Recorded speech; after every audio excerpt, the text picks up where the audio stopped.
Lundi 19 octobre 2020, merci de nous rejoindre pour ce nouveau journal. Bonjour à tous, voici les titres. Les populations de Côte d'Ivoire invitées à préserver la paix et le dialogue en cette période électorale. Appel lancé aujourd'hui par la communauté économique des États de l'Afrique de l'Ouest, la CEDEAO, qui effectue actuellement dans le pays une deuxième mission ministérielle dans le cadre de la présidentielle du 31 octobre prochain. Toujours en Côte d'Ivoire, des échanges pour préserver la paix et la cohésion sociale. En cette période électorale 2020, le ministre de la Communication et des Médias, Sidi Touré, a rencontré récemment les cadres des départements de Sakassou et de Béoumi. Cette rencontre s'est déroulée à Sakassou, dans la région centre. Enfin, les électeurs appelés aux urnes hier en Guinée-Conakry, ils ont voté pour la présidentielle 2020. En Côte d'Ivoire, la campagne électorale pour la présidentielle du 31 octobre prochain se poursuit. Nous sommes donc au 5e jour de campagne. Les candidats à l'élection présidentielle 2020 ont 2 semaines pour la campagne fixée du 15 au 29 octobre prochain. Toujours en Côte d'Ivoire, la deuxième mission ministérielle de la communauté économique des États de l'Afrique de l'Ouest, et cela dans le cadre de la présidentielle du 31 octobre prochain. Cette délégation de la CEDEAO a donc rencontré aujourd'hui le Premier ministre Ahmed Bakayoko dans le district d'Abidjan. La CEDEAO invite les populations à préserver la paix et le dialogue. Je vous donne lecture à présent de cette déclaration de la Fédération estudiantine et scolaire de Côte d'Ivoire. La Fédération estudiantine et scolaire de Côte d'Ivoire, la FESI, tient à informer la communauté nationale et internationale qu'elle a émis un préavis de grève de 72 heures depuis le 15 octobre 2020 relative aux frais annexes dans l'enseignement secondaire. Cependant, il est déplorable de constater que le politique veut profiter de cette situation en s'invitant dans notre noble combat. Nous voulons réitérer une fois de plus que la FESI est loin des chapelles politiques. Ses intentions et son combat ne seront jamais politiques. C'est pourquoi, au vu de la situation sociopolitique qui prévaut et de la récupération qu'a voulu faire le politique de son combat, la FESI voudra informer la communauté nationale, internationale, l'ensemble des élèves et étudiants de Côte d'Ivoire et enfin tous les responsables de la FESI que le bureau exécutif national de la FESI suspend temporairement son mot d'ordre de grève de ce lundi. À cet effet, le secrétaire général de la FESI et son BEN lance un appel à tous les élèves et étudiants de Côte d'Ivoire de s'éloigner de tout mouvement qui pourrait entacher son image en troublant l'ordre public. Fait à Abidjan le 18 octobre 2020 pour le BEN FESI à la Saint-Clair. Toujours en Côte d'Ivoire, Sakassou, dans la région centre du pays, a accueilli récemment une rencontre d'échange entre le ministre de la Communication et des Médias, Sidi Touré, et les cadres des départements de Sakassou et de Béoumi. Au menu, la paix et la cohésion sociale en cette période électorale 2020. Les précisions de Soro Corona de RTI Bouaké. Les chefs des villages et de communautés, les leaders de jeunesse et des femmes des 172 villages du département de Sakassou réunis à la place publique de la gare routière. En face d'eux, le ministre Sidi Touré et les cadres des départements de Sakassou et Béoumi. Un seul message au menu de cette rencontre: la promotion des valeurs de paix, de cohésion sociale et du vivre ensemble en cette période électorale. Pour préserver une atmosphère propice à la paix, la reine des Baoulés, Nana Akouaboni II, a mis en mission les cadres. Saluer comme il se doit notre reine, notre maman, que j'ai eu le privilège de rencontrer. Avant de venir, elle a parlé d'amour, elle a parlé de cohésion, elle a parlé de solidarité, elle a parlé de développement. Et c'est ça qui est l'âme de Sakassou. Les cadres ont également instruit les têtes couronnées à amplifier ce message dans les villages auprès des jeunes. Cette frange de la population utilisée pour mettre en péril la paix sociale. L'opération très assertive au message de paix, au message de cohésion sociale et au message effectivement de développement. pour que nos potentialités de la région soient valorisées. Les rencontres d'échange avec les populations pour préserver un climat de paix en cette période électorale va s'étendre au département de Boutro et Bouaki. Les populations du Lodjibois, dans la région sud-ouest du pays, également sensibilisées à la culture de la paix en cette période électorale 2020. C'est une initiative de la chefferie traditionnelle de la région du Lodjibois, et cela à la demande du directoire de la Chambre nationale des rois et chefs traditionnels. Mamadou Kouassi. Après la violente crise communautaire qui a secoué la ville de Divo, la chefferie traditionnelle joue désormais la carte de la prévention. À la demande du directoire de la Chambre nationale des rois et chef traditionnel de Côte d'Ivoire, le chef suprême des Dida met les leaders communautaires, les chefs de village et les responsables d'associations des départements de Divo et de Guitry en mission. Si on est tous les ménages pour parler de paix. Mais avant, chef Aliko Tegbo fait un plaidoyer auprès des populations. Ne pas insulter ton frère ou ta sœur ou ton fils. Divo est là pour nous tous. Si demain Divo brûle, c'est nous qui se brûlons. Je demanderai pardon à tous mes frères d'écouter ces messages. Les participants à cette rencontre ont indiqué au chef suprême de la communauté d'Ida que leur engagement a traduit ce message en actes pour le développement de la région du Lodjibois. Nous allons véhiculer le message dans tous les villages, dans tous les hameaux, pour que vraiment la paix revienne en Côte d'Ivoire pendant les élections prochaines. Nous devons sensibiliser nos amis de la commune afin que quand il y a une situation, qu'on s'asseye ensemble pour discuter qu'est-ce qui est bon pour notre ville d'abord. Parce que c'est Divo d'abord. Nous recherchons d'abord la paix à Divo et la cohésion à Divo. Il ne s'agit pas d'aller casser, de brûler. Donc moi je demande mes enfants là de nous écouter, nous qui sommes les mamans là. Ils n'ont qu'à laisser la violence. Ça là, il n'y a pas l'avenir dedans. Après l'étape de Divo, l'émissaire du directoire de la Chambre des rois et chef traditionnel de Côte d'Ivoire s'est rendu à Lakota. Ici, c'est le même message de prévention des crises et de la culture de la non-violence qui a été prôné. Ensemble, ils ont souhaité que cette période électorale soit apaisée en invitant les militants des partis politiques à des messages de paix. Autre appel à la paix en cette période électorale 2020, celui lancé récemment par la plateforme des femmes vaillantes de Côte d'Ivoire et des USA. C'était au cours d'une conférence de presse dans la commune du Plateau. Les femmes de Côte d'Ivoire ont été invitées à promouvoir davantage la paix auprès de leurs époux et enfants. Sephora Zegui. Enseigner le civisme et la culture de la paix aux femmes et aux jeunes. Voici ce qui justifie cette conférence de presse animée par Mariam Bryant, une Ivoirienne vivant aux États-Unis depuis plus de 20 ans.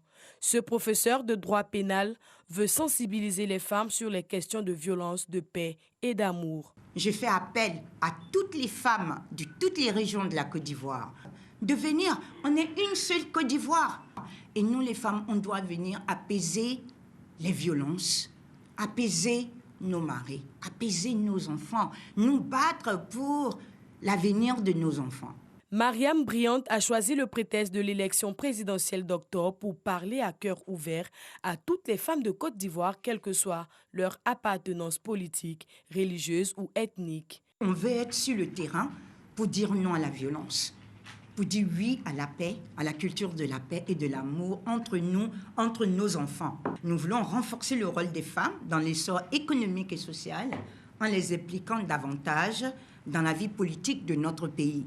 Après Abidjan, Mariam Bryant va sillonner les villes de Daloa, Issia, Gagnoa, Séguéla, Soubré, Diokwe et la région du Moronou pour faire passer son message de paix, de cohésion sociale et d'amour. Hier, 18 octobre 2020, date anniversaire de la naissance du premier président de la République de Côte d'Ivoire, Félix Houphouët-Boigny. Des festivités se sont déroulées dans la commune de Yopougon. Objectif, prôner la paix et le vivre ensemble, des valeurs chères à Félix Houphouët-Boigny. Mamadou Kouassi. 18 octobre 1905, 18 octobre 2020. Félix Houphouët-Boigny aurait eu 115 ans aujourd'hui s'il était encore en vie. Cette date anniversaire du premier président de la République de Côte d'Ivoire est mise à profit pour sensibiliser la population à la paix et à la non-violence. Une initiative du député de Yopougon, Ziek Koulibaly Daouda, qui a mobilisé ses administrés pour leur parler des valeurs qui caractérisaient Félix Houphouët-Boigny. Cette cérémonie a été une occasion pour nous de partager avec l'ensemble de la jeunesse, l'ensemble de nos mamans, les valeurs de l'oufoutisme qui sont la paix et le dialogue à toute épreuve. Pour faire en sorte que la Côte d'Ivoire puisse se réapproprier les outils que Houphouët-Boigny a utilisés pour avoir 40 années de développement. Cette initiative de la promotion de la paix est soutenue par le maire de la commune de Yopougon, Gilbert Koné Kafana, qui exhorte également ses administrés à s'investir pour la cohésion sociale. Le ministre-gouverneur du district autonome d'Abidjan s'est aussi adressé aux jeunes et aux femmes en les invitant à être des relais de cette campagne de non-violence. Je demande à la jeunesse ivoirienne et à la jeunesse de Yopougon en particulier où nous sommes de privilégier en toute chose la paix, de ne pas se livrer à des actes de violence parce que ça ne sert à rien. Nous sommes tous des frères et des sœurs, il n'y a que la paix qui puisse nous réunir et nous consolider pour que la Côte d'Ivoire soit une nation plus forte encore qu'auparavant. La paix, cette denrée importante pour le développement et le progrès de la nation ivoirienne, sera le quotidien des populations de la commune de Yopougon, ont-elles promis à leurs élus. Autre actualité nationale, et nous partons à Grand Bassam, dans la région sud du pays. Des représentants de ministères techniques sur les questions environnementales et d'emploi ont participé récemment à un atelier. Objectif, examiner et valider le document de stratégie nationale pour le développement et la promotion des emplois verts en Côte d'Ivoire. Grace Kando. Recyclage de déchets, agriculture biologique, énergie renouvelable, efficacité énergétique. Ce sont entre autres activités classées parmi la promotion des emplois verts. La Côte d'Ivoire se positionne comme l'un des leaders de l'économie verte ouest-africaine. Elle est le premier porteur de projet du mécanisme de développement propre, le MDP Kyoto, de l'UEMOA. Sa contribution au PIB et au développement manufacturier de la sous-région, ses potentialités de développement et l'ambition de ce pays vers l'émergence constituent un pilier de référence pour la sous-région. Les emplois verts constituent une opportunité dans les modes de production et de consommation des populations. Selon le Bureau international du travail, plusieurs aspects doivent être pris en compte pour la promotion de cette activité. Pour nous, avant qu'un emploi soit vert, il doit être d'abord décent. Donc la question du travail décent est cruciale. Donc par travail décent, j'entends un travail avec une rémunération décente, un travail avec des mesures de protection sociale, égalité de chances, pas de discrimination du genre, et tout cela basé sur du dialogue social. Les nouveaux modèles économiques tels que l'économie verte renferment des niches et opportunités importantes de création d'emplois largement méconnues et non encore intégrées de façon systématique et systémique dans la planification stratégique. Selon le ministère de l'Emploi et de la Protection sociale, le secteur de l'environnement se positionne comme un puissant pourvoyeur d'emplois durables. Et pour notre santé, respectons tous les gestes barrières contre le coronavirus.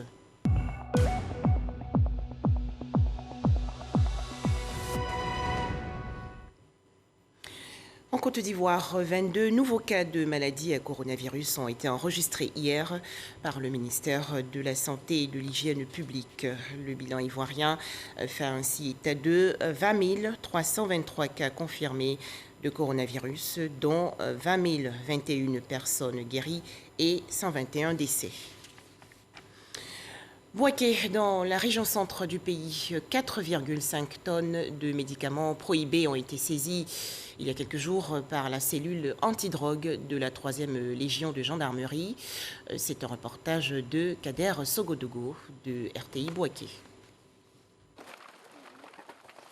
Des médicaments prohibés de tout genre, entrés frauduleusement en Côte d'Ivoire. On pourrait être tenté de dire à destination, puisque c'est Bouaké, deuxième ville du pays, qui a été choisie pour les écouler, n'eût été la vigilance de la cellule antidrogue de la 3e Légion de la gendarmerie. La drogue fait assez de dégâts dans la population et il est important que vraiment les populations collaborent avec les forces de l'ordre pour que nous puissions mettre fin à ce fléau qui détruit, qui mine la jeunesse de notre pays. Venu personnellement faire le constat de cette prise, qui est une des plus importantes à Bouaké, le procureur de la République près le tribunal de première instance tient à rassurer les populations que tout sera mis en œuvre pour freiner tous ceux qui entretiennent cette filière tueuse. C'est pour rendre témoignage de la mise en œuvre de la police de proximité. C'est une préoccupation de nos autorités et les instructions qui ont été données par la hiérarchie de la gendarmerie, elles sont en train de porter fruit. Alors il appartient donc au parquet et aux enquêteurs de mener les diligences pour que l'auteur soit appréhendé et traduit devant le tribunal pour répondre des faits. Les éléments de la cellule antidrogue de la 3e Légion de gendarmerie sont en alerte de jour comme de nuit afin de veiller sur la sécurité des populations. Pro Patria, pro Légué. Un tout autre sujet à présent. Ils ont reçu récemment leur chèque, 166 millions de francs CFA distribués aux mutualistes du Fonds de prévoyance de la police nationale. Les bénéficiaires sont des policiers encore en activité, des retraités et des ayants droit de mutualistes décédés. Les précisions dans ce reportage de Abou Sanogo. Le Fonds de prévoyance de la police nationale honore ses engagements. Il reverse à ses mutualistes en activité, aux fonctionnaires de police à la retraite et aux ayants droit de mutualistes décédés ayant souscrit au produit Plan Épargne Plus, qui est une formule d'épargne simple et souple tout au long de la carrière du policier en vue de lui assurer une retraite paisible. La somme de 166 462 950 francs CFA. En remettant les chèques aux bénéficiaires, le Fonds de prévoyance a pris l'engagement, conformément à son programme d'action, de faire du reversement des épargnes un des piliers de son mandat. Avec l'autorisation de la hiérarchie, nous allons lancer la semaine de la souscription pour rétablir cette confiance des policiers avec le fonds. Donc nous allons nous déployer dans les différents services de police pour expliquer aux policiers, ils sont notre raison d'être. C'est donc un montant total de 225 964 775 francs CFA que le Fonds de prévoyance de la police nationale reverse à ses mutualistes en l'intervalle d'un mois, soit le 15 septembre dernier pour la première cérémonie de remise de chèques de 59 millions et ce 15 octobre pour la seconde cérémonie. Un mot à présent sur les travaux de réflexion de la Direction générale de la décentralisation et du développement local. Au menu, le projet de certification des collectivités territoriales à la norme ISO 37101 dans le cadre du développement durable des villes. Les explications dans ce reportage de Jean Djadji. 2 jours pour les mairies et districts autonomes pour évaluer leur capacité institutionnelle. Ils s'engagent à améliorer le système de gestion de leur population en identifiant leurs faiblesses et en proposant de nouvelles mesures. Une étape pour être certifié à la norme ISO 37101, développement durable des villes en Côte d'Ivoire. Le projet, dans sa phase pilote, concerne les communes de Yopougon et de Port-Boué. Ce programme-là aujourd'hui qui va permettre à cette commune-là de pouvoir rentrer véritablement dans le développement. Le député maire de la commune de Yopougon, M. le ministre Gilbert Koné Kafana, qui s'était déjà engagé dans une démarche qualité, prend l'engagement ici devant les populations de Yopougon de faire en sorte que la commune de Yopougon soit véritablement une commune qui s'inscrive dans le développement durable. À travers ce challenge, nous sommes sûrs d'offrir aux populations de Yopougon une commune verte. Le programme de certification des villes est conduit par les experts américains de Standard Alliance en partenariat avec la Direction générale de la décentralisation et du développement local, DGDDL. Nos gestionnaires des collectivités viennent pour être formés, pour découvrir la norme et découvrir quelles sont les procédures par lesquelles on passe pour accéder à la normalisation. Parce que la normalisation, c'est un processus. On acquiert des savoir-faire, on acquiert des process, et après, une structure vient vous évaluer. La durée de la phase pilote du projet de certification des villes est de 15 mois. Plus de 50 responsables de collectivités et acteurs de développement ont mené ces réflexions.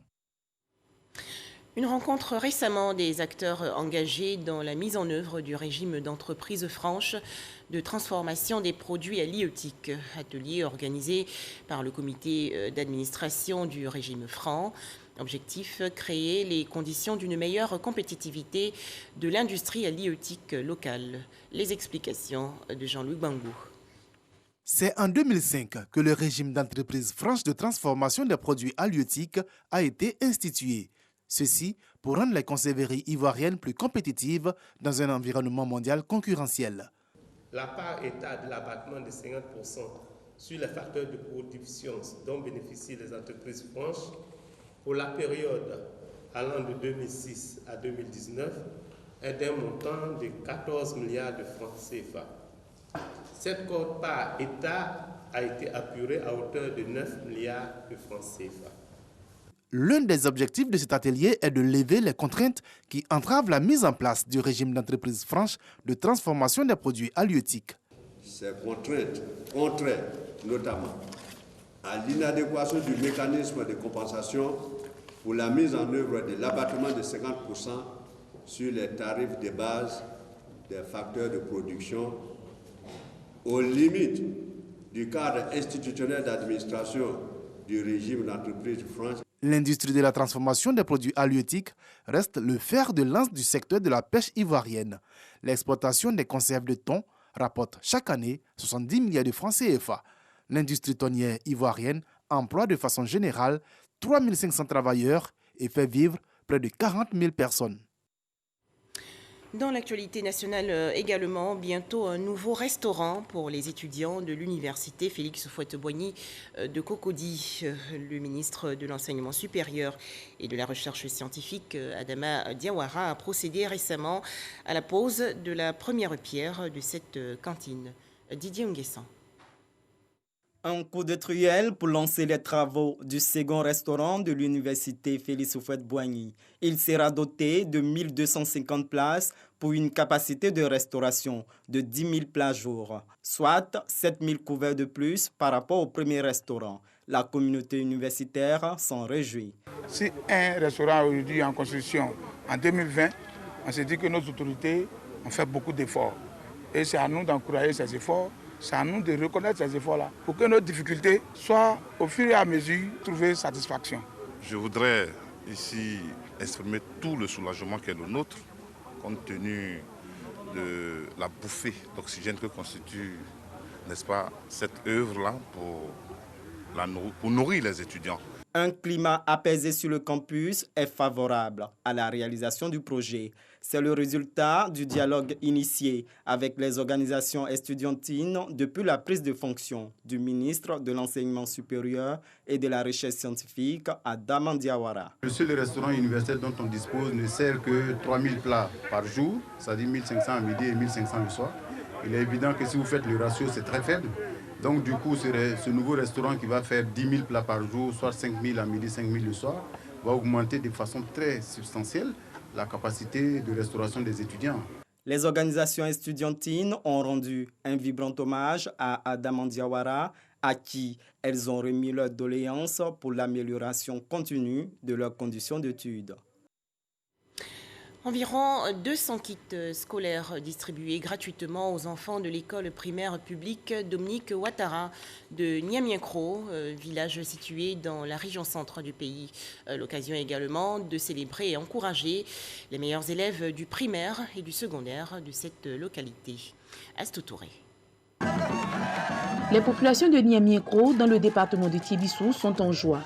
Avec un taux de réussite de 100% au CEPE, les parents d'élèves de l'école primaire publique Niamiekro se disent satisfaits du travail accompli. Je les encourage très fort à étudier.